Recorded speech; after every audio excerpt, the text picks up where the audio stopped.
What do you think of the map? Is it fair? I know that the Illinois GOP has sued the League of Women Voters today, went to court as well. What's your opinion? No, I don't think the map's fair. It isn't transparent. It displaces people, people in the real world. It was done in a very partisan atmosphere. And no, I don't like the result. But at the end of the day, I don't like the process. But at the end of the day, I have to get into new areas that are going to be apparently part of a new district, and so I can't sit idly by and wait for a court to make a decision. I think the majority of members of the delegation have filed a lawsuit, and I wish the lawsuit well, but in the meantime, I got to go out and represent people and meet people and get my base solidified. What were the conversations in D.C. with the Illinois delegation? I mean, there are a lot of new Republican members.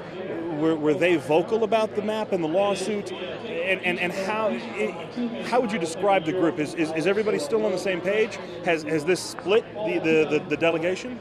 No, it hasn't split the delegation. We're all on the same page. We all feel it was an unfair process, and then we're all going to have to deal with it in our own ways.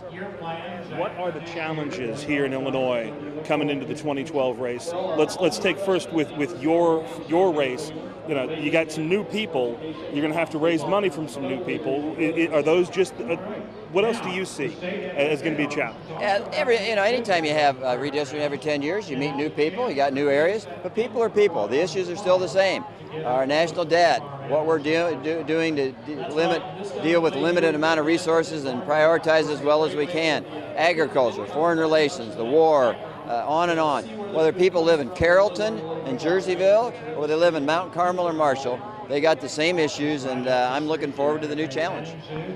Do you expect this to be an extremely expensive race? Do you expect this to be a difficult race?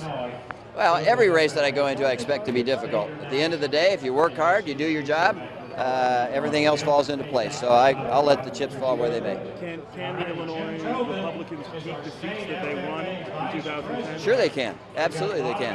And we got a lot of work ahead, but we can do it. Is it going to be the map, or is it going to be the mood that is going to decide some of these races? You saw how Illinois' congressional seats went Republican, but because of the way the map was drawn, the state house seats stayed Democrat. Do you fear a similar with this map? Well, they always try to gerrymander. They always try to gain partisan advantage. But at the end of the day, the economy, jobs, fiscal condition are going to prevail over any kind of gerrymandering. So if we do our job, we'll be all right. The president's up in the northwestern part of the state today. Whose message is it that's going to carry through in 12? Is it his, or is it what the Republicans are going to be saying out on the campaign trail? I tend to think our message is more on point, but I think what America wants today is bipartisanship. They want to see us work together on solving problems, not as Republicans or Democrats, but as Americans, and I think that's what will prevail.